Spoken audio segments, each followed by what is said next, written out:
السلام علیکم ورحمۃ اللہ تعالی وبرکاتہ۔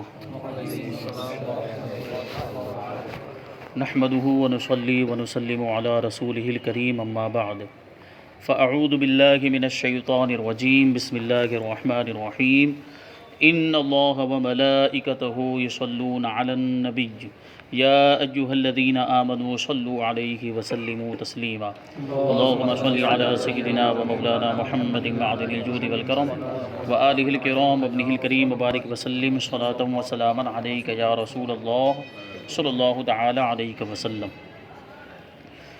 حضور پاک صلی اللہ علیہ وسلم کی خصوصیات کا بیان چل رہا ہے۔ اس سے پہلے ہم نے سماعت کیا کہ حضور صلی اللہ علیہ وسلم کی محبت ایمان کا حصہ ہے۔ جس کے دل میں حضور صلی اللہ علیہ وسلم کی محبت نہیں، اس کے دل میں ایمان نہیں ہے۔ الا لا ایمان لمن لا محبت له۔ اور پھر یہ چیز بھی بیان کی گئی کہ حضور پاک صلی اللہ علیہ وسلم کی اطاعت یہ اللہ تبارک و تعالیٰ کی اطاعت ہے، اور حضور کی اطاعت کے بغیر اللہ تبارک و تعالیٰ کی اطاعت کا تصور نہیں کیا جا سکتا ہے۔ پھر یہ بات تھی کہ حضور پاک صلی اللہ علیہ وسلم کی اطاعت جس طریقے سے انسانوں پر واجب ہے، لازم اور ضروری ہے، اسی طریقے سے دوسری مخلوقات پر بھی حضور صلی اللہ علیہ وسلم کی اطاعت لازم ہے۔ جانوروں پر بھی اور جمادات، حیوانات، جتنی بھی سب چیزیں ہیں، سب پر حضور صلی اللہ علیہ وسلم کی اطاعت واجب ہے۔ یہی وجہ ہے کہ وہ واقعہ آپ نے سنا ہوگا، حضور صلی اللہ علیہ وسلم نے ایک درخت کو حکم دیا تو وہ درخت زمین چیرتا ہوا حضور کی بارگاہ میں آ گیا اور صلاۃ و سلام پیش کیا، تو درخت نے بھی حکم کی تعمیل کی، اسی وجہ سے کہ اس پر بھی نبی پاک صلی اللہ علیہ وسلم کی اطاعت واجب ہے۔ دست پاک میں کنکریوں نے کلمہ پڑھا، حضور نے حکم دیا تو کلمہ پڑھنے لگ گئی کنکریاں۔ تو جمادات یعنی جو بے جان چیزیں ہیں وہ بھی کلمہ پڑھتی ہیں، وہ بھی نبی پاک صلی اللہ علیہ وسلم کی اطاعت کرتی ہے اور آپ کے حکم کو مانتی ہیں۔ تو یہ شان ہے، یہ مقام و مرتبہ۔ اب یہی سوال ہے کہ حضور صلی اللہ علیہ وسلم کی تعظیم ایمان کے لیے ضروری ہے۔ حضور کی تعظیم کرنا، کیونکہ ظاہر سی بات ہے اگر حضور صلی اللہ علیہ وسلم کی شان میں ادنا سی بھی گستاخی ہو جائے، چھوٹی بھی اگر گستاخی ہو گئی تو آدمی ایمان سے نکل جاتا ہے، اسلام کے دائرے سے نکل جاتا ہے، وہ کافر ہو جایا کرتا ہے۔ اسی وجہ سے ہر وقت حضور صلی اللہ علیہ وسلم کے ادب کو ملحوظ رکھنا چاہیے۔ حضور کا ہر وقت ادب ہمارے دل میں ہو، حضور کی تعظیم ہو، اور ہرگز کبھی بھی ادنا سی ادنا گستاخی کا بھی خیال ہمارے ذہن میں نہیں آنا چاہیے۔ حضور اقدس صلی اللہ علیہ وسلم کی تعظیم یعنی اعتقاد عظمت جزو ایمان اور رکن ایمان ہے۔ حضور کی عظمت کا یقین رکھنا، حضور کے مقام و مرتبے کا عقیدہ رکھنا، یہ ہمارے ایمان کا حصہ ہے اور ہمارے ایمان کا رکن ہے۔ رکن کہہ لیجئے، جیسے کسی کوئی بلڈنگ ہے، کوئی عمارت ہے، تو اس کی جو بنیاد ہوتی ہے وہ جو ٹکی رہتی ہے وہ پلرز کے اوپر، ستونوں کے اوپر ٹکی رہتی ہے، اسی کو رکن کہتے ہیں۔ اور اگر یہ پلرز نہ ہو، اگر ستون نہ ہو تو عمارت کیا ہو جائے گی؟ گر جائے گی۔ تو بالکل ہمارے ایمان کا دور و مدار حضور صلی اللہ علیہ وسلم کی عظمت کے اعتقاد پر ہے، یہ ہمارے ایمان کا رکن ہے۔ اور فعل تعظیم بعد ایمان ہر فرض سے مقدم ہے۔ کیا مطلب ہوا؟ ایمان لانے کے بعد نبی پاک صلی اللہ علیہ وسلم کی تعظیم سارے فرائض سے پہلے ہے۔ یعنی نماز بعد میں آتی ہے، روزہ بعد میں آتا ہے، سب سے پہلے نبی کی تعظیم آتی ہے۔ نبی کی تعظیم نہیں تو پھر نماز بھی کام نہیں آئے گی، نبی کی تعظیم دل میں نہیں، حضور کا ادب دل میں نہیں تو پھر روزہ بھی کام نہیں آئے گا، دوسری کوئی عبادت کام نہیں آئے گی جب تک حضور کی تعظیم دل میں نہیں۔ تو اسی کو کہا ایمان لانے کے بعد سب سے پہلی چیز جو ضروری ہے تمام فرائض کی ادائیگی سے پہلے، وہ کیا ہے؟ نبی پاک صلی اللہ علیہ وسلم کی تعظیم ہے۔ اس کی اہمیت کا پتہ اس حدیث سے چلتا ہے کہ غزوہ خیبر سے واپسی میں منزل صحابہ پر نبی کریم صلی اللہ علیہ وسلم نے نماز عصر پڑھ کر مولا علی رضی اللہ تعالیٰ عنہ کے زانوں پر سر مبارک رکھ کے آرام فرمایا۔ مشہور واقعہ ہے۔ مقام صحبہ میں حضرت علی رضی اللہ تعالیٰ عنہ ایسے بیٹھے ہوئے ہیں اور آپ کے زانوں پر یہاں پر حضور پاک صلی اللہ علیہ وسلم نے سر مبارک رکھ دیا اور سو گئے، آرام فرمانے لگ گئے۔ اب حضور صلی اللہ علیہ وسلم نے تو عصر کی نماز پڑھ لی تھی، لیکن مولا کائنات علی مرتضیٰ رضی اللہ تعالیٰ عنہ کی عصر کی نماز باقی تھی۔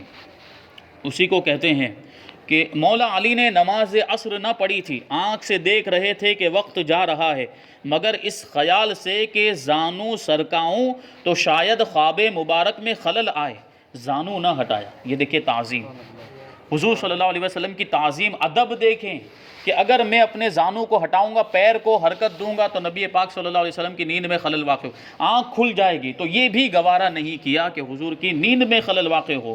ایک طرف دیکھ رہے ہیں کہ نماز جا رہی ہے، نماز کا وقت جا رہا ہے، عصر کا وقت جا رہا ہے، لیکن دوسری جانب کیا ہے، نبی پاک صلی اللہ علیہ وسلم کی نیند کا خیال گئے۔ اب دیکھیں ان کا اعتقاد اور عقیدہ دیکھیں، ایک طرف نماز ہے، دوسری طرف نبی پاک صلی اللہ علیہ وسلم کا ادب ہے۔ اب دونوں میں سے کس کو ترجیح دے رہے ہیں، کس کو پریفر کر رہے ہیں، وہ دیکھیں گے آپ کہ نبی پاک صلی اللہ علیہ وسلم کی نیند ہے ایک طرف، اور دوسری طرف کیا ہے، نماز جا رہی ہے، نماز کا وقت جا رہا ہے، تو زانو نہیں ہٹایا، اپنا پیر نہیں ہٹایا، یہاں تک کہ آفتاب غروب ہو گیا، سورج ڈوب گیا۔ اور سورج ڈوب جاتا ہے تو کیا ہو جاتا ہے، عصر کا وقت ختم ہو جاتا ہے اور مغرب کا وقت شروع ہو جاتا ہے۔ جب چشم اقدس کھلی، یعنی نبی پاک صلی اللہ علیہ وسلم خود ہی بیدار ہو گئے، خود ہی اٹھ گئے، تو آپ نے کیا دیکھا، چشم اقدس کھلی تو مولا علی نے اپنی نماز کا حال عرض کیا، عرض کرتے ہیں یا رسول اللہ میری نماز چلی گئی، عصر کا وقت چلا گیا۔ تو حضور صلی اللہ علیہ وسلم نے حکم دیا تو ڈوبا ہوا آفتاب پلٹ آیا، سورج کو حکم دیا۔ ابھی اختیارات کی بات چل رہی تھی، حضور پاک صلی اللہ علیہ وسلم کے تصرف کی بات چل رہی تھی کہ کیسی طاقت اللہ تبارک و تعالیٰ نے عطا فرمائی۔ تو جو سورج، جو آفتاب مطلب سورج جو ڈوب گیا تھا، اس کو حکم دیا تو وہ واپس آ گیا، یعنی عصر کا وقت، عصر کے وقت جہاں پر سورج ہوتا ہے اتنا وہ اور بلند ہو گیا، جو ڈوب گیا تھا وہ واپس نکل آیا، عصر کے وقت جہاں پر ہوتا ہے وہاں پر سورج آ گیا۔ اب مولا علی رضی اللہ تعالیٰ عنہ نے نماز ادا کی، پھر دوبارہ ڈوب گیا۔ اس سے ثابت ہوا کہ افضل العبادات نماز، اور وہ بھی صلاۃ وسطیٰ نماز عصر، مولا علی نے حضور صلی اللہ علیہ وسلم کی نیند پر قربان کر دی۔ کیسا افضل العبادات، جو نماز جو ہے اس کو افضل العبادت، عبادتوں میں سب سے زیادہ فضیلت رکھنے والی کوئی عبادت ہے تو وہ کیا ہے، نماز ہے، اور وہ بھی نماز عصر جس کو صلاۃ وسطیٰ فرمایا گیا، اور اس کی خاص تاکید قرآن مجید کے اندر آئی کہ حافظوا علی الصلوات والصلاۃ الوسطیٰ، نمازوں کی پابندی کرو، خاص طور پر اس نماز کی جو بیچ والی نماز ہے، جو نماز وسطیٰ ہے، یعنی نماز عصر، اس کی خاص تاکید قرآن مجید کے اندر آئی۔ لیکن نماز عصر کو بھی حضرت علی رضی اللہ تعالیٰ عنہ نے حضور کی نیند پر قربان کر دیا۔ اعلیٰ حضرت فرماتے ہیں کہ مولا علی نے واری تیری نیند پر نماز، مولا علی نے واری یعنی قربان کر دی تیری نیند پر نماز، اور وہ بھی عصر، سب سے جو اعلیٰ خطر کی ہے، یہی بات، وہ بھی عصر کی نماز جس کی اہمیت کا اور زیادہ حکم دیا گیا، جس کی اور تاکید فرمائی گئی، وہ قربان کر دی مولا علی نے۔ لیکن اس قربانی کا پھل انہیں کیا ملا کہ وہ سورج دوبارہ جو ہے ان کے لیے نکال دیا گیا، پھر انہوں نے نماز ادا کی کہ عبادتیں بھی ہمیں حضور صلی اللہ علیہ وسلم کے صدقے ہی میں ملی ہے۔ دوسری حدیث اس کی تائید میں یہ ہے کہ غار ثور میں مشہور واقعہ، غار ثور میں پہلے صدیق اکبر رضی اللہ تعالیٰ عنہ ہو گئے۔ غار ثور جب ہجرت کر کے مدینہ منورہ کی طرف جا رہے تھے، مکہ مکرمہ سے مدینہ منورہ کی طرف جا رہے تو رات میں حضرت ابوبکر صدیق اور حضور صلی اللہ علیہ وسلم رات ہی میں نکل گئے مکہ مکرمہ کو چھوڑ کر، اور غار ثور میں، جو مکہ مکرمہ میں ایک پہاڑ ہے، اس میں جو غار ہے، یعنی اس میں جو گفا ہے، جس کو ہم لوگ اپنی عام زبان میں گفا کہتے ہیں، اس میں حضرت ابوبکر صدیق رضی اللہ تعالیٰ عنہ اور حضور صلی اللہ علیہ وسلم وہاں پر ٹھہرے صبح تک، اندازہ لگانے کے لیے کہ کفار ہمارا پیچھا کرنے کے لیے آتے ہیں کہ نہیں آتے، اور ان کی کیا پلاننگ ہے، ان کے کیا منصوبے ہیں، یہ سب جاننے کے لیے وہاں پر رکے۔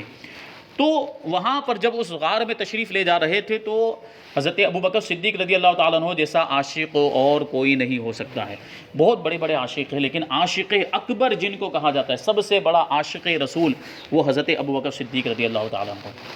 تو وہ شعر جو کہا غالباً علامہ اقبال کا ہے کہ پروانے کو چراغ اور بلبل کو پھول بس، صدیق کے لیے ہے خدا کا رسول بس، یعنی ان کو اللہ کے رسول کی مل جائیں تو بس یہ پوری کائنات مل گئی۔ تو حضرت ابوبکر صدیق رضی اللہ تعالیٰ عنہ سب سے پہلے غار میں تشریف لے گئے، حضور کو فرمایا کہ آپ عرض کیا کہ یہیں رکیے، حضور باہر کھڑے ہیں، اور اپنے کپڑے پھاڑ پھاڑ کر اس کے سوراخ بند کر دی۔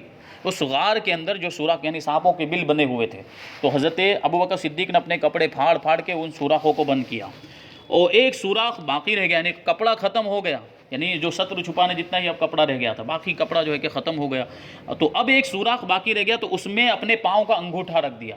یہ جان نثاری کا عالم دیکھیں، معلوم ہے کہ یہ سانپوں کے بل ہے، یہ سانپوں کے سوراخ بنا، اندر سانپ بھی ہو سکتا ہے، اور سانپ ڈس لے گا تو پھر کیا کیفیت ہوگی آپ جانتے ہیں۔ اس کے باوجود حضرت ابوبکر صدیق رضی اللہ تعالیٰ عنہ نے اپنے پاؤں کا انگوٹھا رکھ دیا. پھر حضور اقدس صلی اللہ علیہ وسلم کو بلایا تو آپ تشریف لے گئے اور ان کے زانوں پر سر اقدس رکھ کے آرام فرمایا. اس غار میں ایک سانپ مشتاق زیارت رہتا تھا. یعنی ایک سانپ، اس کے باپ دادا نے اس کو بتایا تھا کہ ایک زمانہ ایسا آئے گا، ایک وقت ایسا آئے گا کہ نبی آخر الزماں اس غار میں تشریف لائیں گے تو ان کی زیارت ضرور کرنا. وہ اپنی اولاد کو وصیت کرتے تھے. سانپ بھی، میں نے نہیں کہا کہ حضور کو تمام مخلوق کا نبی بنا کر بھیجا گیا، تو ساری مخلوقات حضور کو جانتی اور پہچانتی تھے، سانپ بھی جانتے اور پہچانتے تھے. تو وہ سانپ، اس کے باپ دادا نے اس کو وصیت کی ہوگی کہ حضور اس غار میں جب تشریف لائیں تو ان کی بارگاہ میں حاضری دینا اور اطاعت و فرما بردی آداب بجا لانا اور ان کی زیارت کرنا اور دیدار کا شرف حاصل کرنا. تو وہ مشتاق زیارت رہتا تھا جو سانپ اس غار میں رہتا کہ کب آئیں گے اللہ کے رسول صلی اللہ علیہ وسلم اور کب مجھے ان کی زیارت ہوگی. تو اس نے اپنا، اب سارے سوراخ تو بند ہو چکے تھے تو وہ کہاں سے نکلتا، تو اس نے اپنا سر صدیق اکبر رضی اللہ تعالیٰ عنہ کے پاؤں پر ملا. اسے معلوم تھا کہ یہ کوئی حضور کے ساتھی ہی ہیں، تو اس نے پہلے ڈسا نہیں، اس نے ملا کہ ہٹا لیں گے تو پھر میں نکل جاؤں گا اور حضور کی زیارت کر لوں گا. انہوں نے اس خیال سے کہ حضور صلی اللہ علیہ وسلم کی نیند میں فرق نہ آئے پاؤں نہ ہٹایا. حضرت ابوبکر صدیق نے پاؤں نہیں ہٹایا، حرکت ہوگی اس کی وجہ سے نیند خراب ہو جائے گی. آخر اس نے پاؤں میں کاٹ لیا. جب صدیق اکبر رضی اللہ تعالیٰ عنہ کے آنسو چہرے انور پر گرے، یعنی حضور صلی اللہ علیہ وسلم کے مبارک چہرے پر گرے، تو چشمے مبارک کھلی. ڈسنے کی وجہ سے، سانپ کے ڈسنے کی وجہ سے تکلیف ہوتی ہے، تو اس تکلیف کی وجہ سے بے ساختہ آنسو نکلے حضرت ابوبکر صدیق رضی اللہ تعالیٰ عنہ کے، اور وہ آنسو حضور صلی اللہ علیہ وسلم کے چہرے پر گرے. اب ظاہر سی بات، آنسو گریں گے تو آنکھ کھل جائے گی، تو چشمے مبارک کھلی. عرض حال کیا، حضرت ابوبکر صدیق نے پورا واقعہ بیان کر دیا کہ ایسا ایسا ہوا، سانپ نے مجھے ڈس لیا. تو حضور صلی اللہ علیہ وسلم نے فوراً لعاب دہن لگا دیا، آرام ہو گیا. زہر کا اثر ختم. ہر سال وہ زہر عود کرتا اور 12 برس بعد اسی زہر سے آپ کی شہادت ہوئی ہے. یہ ہر سال جو ہے یہ زہر آتا، اس کا اثر جو ہے کہ لوٹ کر آ جاتا تھا. تو اسی کو اعلیٰ حضرت رضی اللہ تعالیٰ عنہ نے جو ہے کہ ارشاد فرمایا کہ صدیق بلکہ غار میں جان ان پہ دے چکے اور حفظ جان تو جان فروز غرر کی ہے. کیا مطلب ہوا کہ صدیق نے تو جان ہی قربان کر دی تھی، غار میں سانپ نے ڈس لیا، وہ تو حضور نے لعاب دہن لگا دیا تو بچ گئے. اور حفظ جان تو جان فروز غرر کی ہے، یعنی جان کی حفاظت کرنا یہ تمام فرائض میں بہت اہمیت رکھتا ہے. جان کی حفاظت کرنا فرض ہے، اپنی جان کی حفاظت کرنا. لیکن اس کے باوجود حضرت ابوبکر صدیق رضی اللہ تعالیٰ عنہ نے جان نثاری کا یہ نمونہ پیش کیا. ثابت ہوا کہ جملہ فرائض فروع ہیں. جتنے بھی فرائض ہیں، نماز روزہ وغیرہ، یہ سب فروع ہیں، بعد کی چیزیں ہیں. اصل الاصول بندگی اس تاجور کی ہے. جو اصل چیز ہے وہ نبی پاک صلی اللہ علیہ وسلم کی غلامی ہے. اب دیکھیں، ایک سوال یہ ہے کہ یہ تو حضور کے زمانے میں تعظیم کا انہوں نے نمونہ پیش کیا، مثال پیش کی حضرت علی نے اور حضرت ابوبکر صدیق نے، تو کیا حضور کے ظاہری طور پر دنیا سے تشریف لے جانے کے بعد بھی حضور کی ویسی ہی تعظیم کرنی پڑے گی؟ تو اس کو بیان کرتے ہیں. حضور صلی اللہ علیہ وسلم کی تعظیم و توقیر جس طرح اس وقت تھی کہ حضور صلی اللہ علیہ وسلم اس عالم میں ظاہری نگاہوں کے سامنے تشریف فرما تھے، اب بھی اسی طرح فرض اعظم ہے. حضور کی تعظیم اب بھی ضروری ہے. جب حضور صلی اللہ علیہ وسلم کا ذکر آئے تو بکمال خشوع و خضوع و انکسار با ادب سنیں اور نام پاک سنتے ہی درود شریف پڑھنا واجب ہے. اللہم صلی علی سیدنا و مولانا محمد معدن الجود والکرم و آلہ الکرام وابنہ الکریم مبارک وسلم. جب بھی حضور کا جو اسم ذاتی ہے محمد صلی اللہ علیہ وسلم یہ آئے تو درود شریف پڑھنا یہ ضروری ہو جاتا ہے، واجب ہو جاتا ہے. اسی لیے ہم صلی اللہ علیہ وسلم پڑھتے ہیں، یہ بھی درود شریف ہے. ٹھیک ہے، تو یہ درود شریف پڑھ ہی لینا چاہیے. اب ایک سوال ہے کہ کیا ہمارے آقا حضور صلی اللہ علیہ وسلم نبی الانبیاء ہیں، یعنی نبیوں کے بھی نبی ہیں؟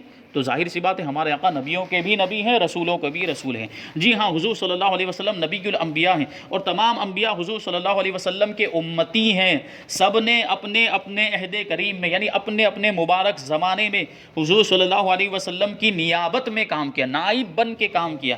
اللہ تعالیٰ نے حضور صلی اللہ علیہ وسلم کو اپنی ذات کا مظہر بنایا اور حضور صلی اللہ علیہ وسلم کے نور سے تمام عالم کو منور فرمایا. سب سے پہلے نبی کا نور بنا اور اس نور کے ذریعے سے پوری کائنات بنی، اور یہ ساری روشنی، یہ جو کچھ بھی ہے، یہ نبی پاک صلی اللہ علیہ وسلم کے نور کا صدقہ ہے. اب ایک لفظ ہے جو ہم نے سنا ہوگا، لیواء الحمد. لیواء الحمد، لیوا کے تلے ثنا میں کھلے رضا کی زباں تمہارے لیے. تو یہاں لیوا سے مراد لیواء الحمد ہے. لیوا مانے ہوتا ہے جھنڈا، عربی میں لیوا کا معنی کیا ہوتا ہے؟ جھنڈا، پرچم. اور حمد مانے تعریف. لیواء الحمد تعریف کا جھنڈا، تعریف کا پرچم، اس کا کیا مطلب ہوتا ہے؟ روز قیامت حضور صلی اللہ علیہ وسلم کو ایک جھنڈا مرحمت ہوگا، یعنی ایک جھنڈا دیا جائے گا جس کو لواء الحمد کہتے ہیں۔ تمام مؤمنین حضرت آدم علیہ السلام سے لے کر آخر تک سب اسی کے نیچے جمع ہوں گے اور سب حضور صلی اللہ علیہ وسلم کی تعریف بیان کریں گے، سب اسی جھنڈے کے تحت جمع ہوں گے، سب حضور صلی اللہ علیہ وسلم کی تعریف کریں۔ وہ مقام محمود کے بارے میں بھی آپ نے سنا کہ سارے اولین اور آخرین، چاہے مخالفین ہوں، چاہے موافقین ہوں، چاہے ایمان والے ہوں یا جو ہے کہ منافقین ہوں، کفار ہوں، سب مقام محمود پر حضور صلی اللہ علیہ وسلم کے ارد گرد جمع ہوں گے اور سب حضور صلی اللہ علیہ وسلم کی تعریف بیان کریں گے۔ سب کو حضور کے مرتبے کا احساس ہو جائے گا۔ اس جو دنیا میں انکار کرتے تھے وہ بھی اس وقت مانیں گے، کیونکہ شان و شوکت ایسی دیکھیں گے۔ شفاعت کا دروازہ سب سے پہلے حضور صلی اللہ علیہ وسلم کھولیں گے اور پھر بہت ساری چیزیں، بہت ساری عظمتیں وہاں پر دیکھنے کو ملیں گی۔ پھر وہ واقعہ مشہور ہے کہ پھر ساری جو انسانیت ہوگی، پورے انسان جب حیران و پریشان ہوں گے اپنے حساب و کتاب کے معاملے میں، تو وہ سوچیں گے کہ بھائی بہت تکلیف کا سامنا ہے اور عذاب میں مبتلا ہونے کا بڑا اندیشہ اور خوف ہے، اور بہت سے لوگ تو عذاب میں مبتلا بھی ہوں گے، تو چھٹکارا پانے کے لیے سب سے پہلے کن کے پاس جائیں گے؟ حضرت آدم علیہ السلام کے پاس جائیں گے۔ تو حضرت آدم علیہ السلام کہیں گے نہیں، اذهبوا الی غیری، میرے علاوہ کسی اور نبی کے پاس چلے جاؤ۔ تو وہ حضرت ابراہیم کے پاس جائیں گے، وہ بھی یہی جواب دیں گے اذهبوا الی غیری۔ پھر وہ حضرت موسیٰ کے پاس جائیں گے، حضرت عیسیٰ کے پاس، اس طریقے سے جو بڑے بڑے اولو العزم انبیاء کرام رسولان نظام ہیں ان کے پاس جائیں گے، سب یہی جواب دیں گے اذهبوا الی غیری، میرے علاوہ کسی دوسرے کے پاس چلے جاؤ کہ آج مجھے اپنے معاملات کی فکر ہے۔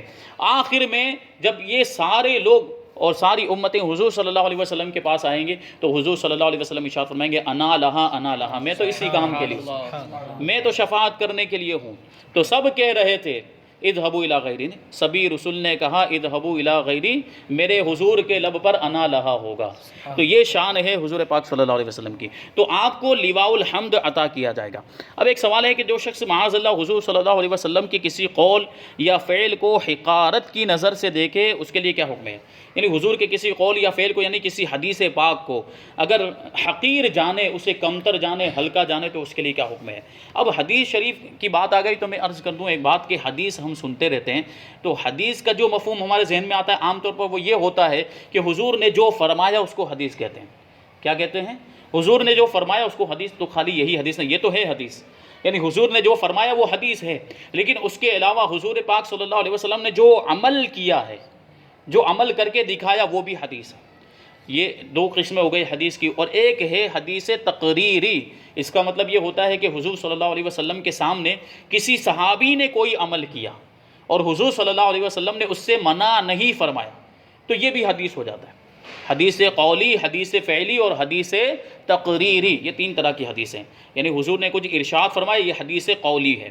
حضور نے کوئی عمل کر کے دکھایا، یہ حدیث فعلی ہے۔ فعل مطلب کام، یعنی عمل، تو جس کام کو کر کے دکھایا، حضور نے عمل کیا اور عمل کرنے کی لوگوں کو اجازت دی یا حکم دیا، تو وہ حدیث فعلی ہوتی ہے۔ اور حضور کے سامنے کسی نے کوئی عمل کیا اور حضور نے اس سے منع نہیں کیا، تو یہ حدیث تقریری ہوتی ہے۔ تو اب سوال یہ ہے کہ حضور صلی اللہ علیہ وسلم کے کسی قول کو یا حضور کے کسی فعل کو جاننے کے باوجود کہ یہ حضور کا قول ہے، یہ حضور کا ارشاد ہے، یا یہ حضور کا عمل ہے، اس کو حقیر جانے اور اس کو جو ہے کہ ہلکا جانے، کمتر جانے، تو اس کے بارے میں کیا حکم ہے؟ تو جواب دیتے ہیں کہ جو شخص حضور صلی اللہ علیہ وسلم کے کسی قول و فعل و عمل یا حالت کو بنظر حقارت دیکھے وہ کافر ہے، کیونکہ یہ حضور کے قول کی اگر کوئی حقارت کر رہا ہے، تحقیر کر رہا ہے، توہین کر رہا ہے، تو یہ حقیقت میں حضور کی توہین ہو گئی۔